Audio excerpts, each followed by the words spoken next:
Raised by Wolves, the new sci-fi show from HBO, Aaron Guzikowski, Ridley, and Luke Scott. It has androids, it has mullets, it has the age-old battle between belief and non-belief. Is it good enough to watch?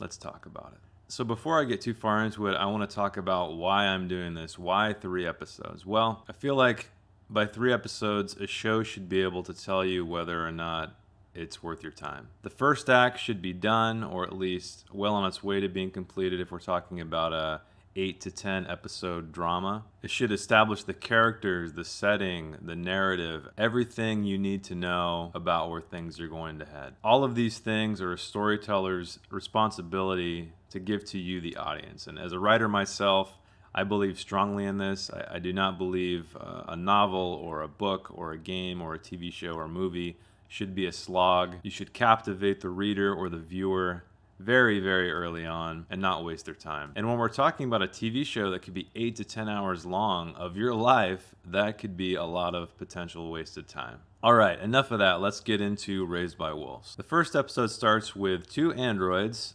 named Mother and Father, and they are landing on a planet named Kepler 22b. And we quickly find out that they have a bunch of human embryos in tow and are tasked to raise these children. Why? We don't quite know yet. Is it to repopulate civilization? And we learn of the antagonistic force, which is a group of people who follow the Mithraic religion, where they worship a god named Sol, and thereby are obviously at odds with the androids and the children they're raising, who are part of an atheistic ideology. That's most of the hook from a storytelling standpoint. So what did I think? Well, let's start from big to small. Let's talk about episode 1, 2, and 3 very briefly and see if they successfully do what I believe they should do. With episode 1, we're introduced to our characters, Mother and Father, these two androids. We are introduced to the brief beginnings of this conflict they're going through with these Mithraic people. And it culminates to an amazing third act, and I really enjoyed it, and it was a great hook. Now in episode 2, we're taken back in time. We're given a little bit more of the lore. We're shown the past of these people, where they came from,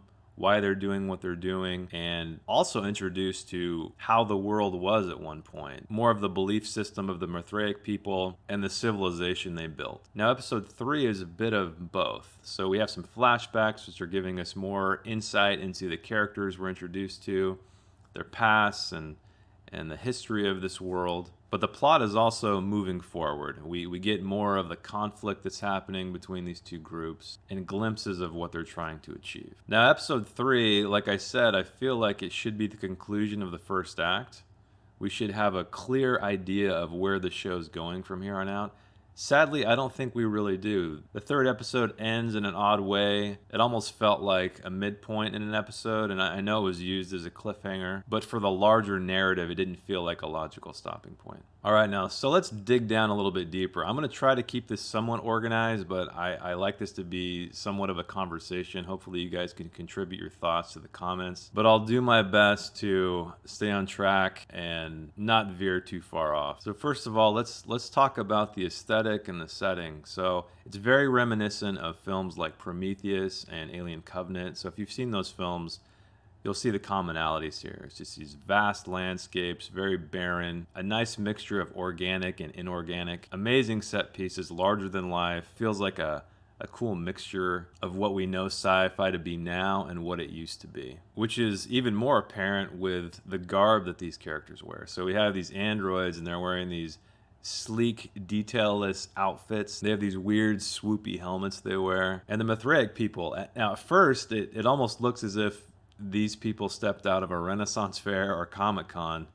I was somewhat taken aback when they first appeared in the first episode, but I grew to really love the look here, and you'll see more of that in episode 2 of how the atheists appear. The art department really went in with the pulp sci-fi feel. They went all in with it, and I'm so happy they did. I'm in love with the aesthetic of the show. And then onto the vehicles, like we have the escape pod that Mother and Father land in. It almost looks like an electric razor. It's sleek, it's chrome, it's kind of odd shaped. And then there's another small ship of the Mithraic people that looks just like a gym teacher's whistle. And it took me back to my nightmares of high school gym class. But it works here. It's funny, but it doesn't feel out of place. All right, let's talk about the story. Now, the story is very simple. You have these two warring factions. You know, you could classify them as the Christians and the atheists here.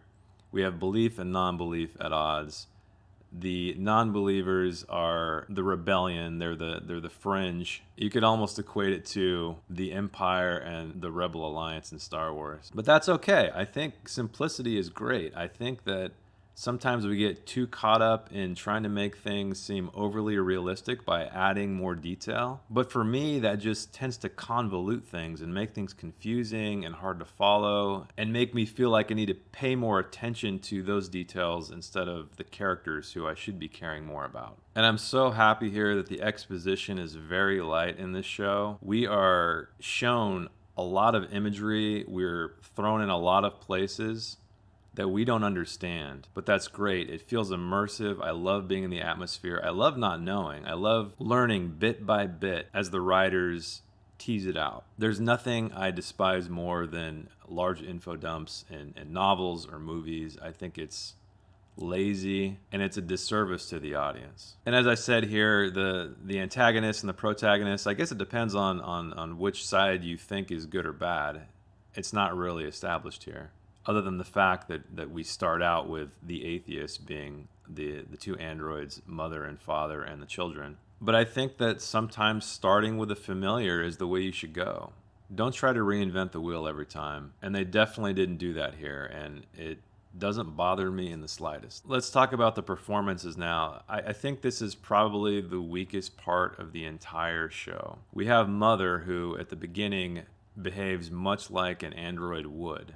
Very robotic, very twitchy, clipped sentences. But then as the show progresses, she exhibits a lot of emotion, which there's no real catalyst for. It doesn't feel like a progression. It doesn't feel like any kind of revelation that as the audience or as the character has received. So I don't know if that's sloppy writing or directing. It's kind of hard to tell. But it did stand out to me quite a bit. Father, I think, is the most consistent of the performers. He plays the stereotypical android. He's a service model, and he has these little bits where he tells jokes, and that adds a little bit of levity to the whole thing, and I enjoyed that quite a bit. But everybody else, the Mithraic people, it's just stale performances, wooden performances. It's as if they're just reading their lines and not feeling the words. But I think a lot of that is to blame on the writing. The writing isn't that interesting.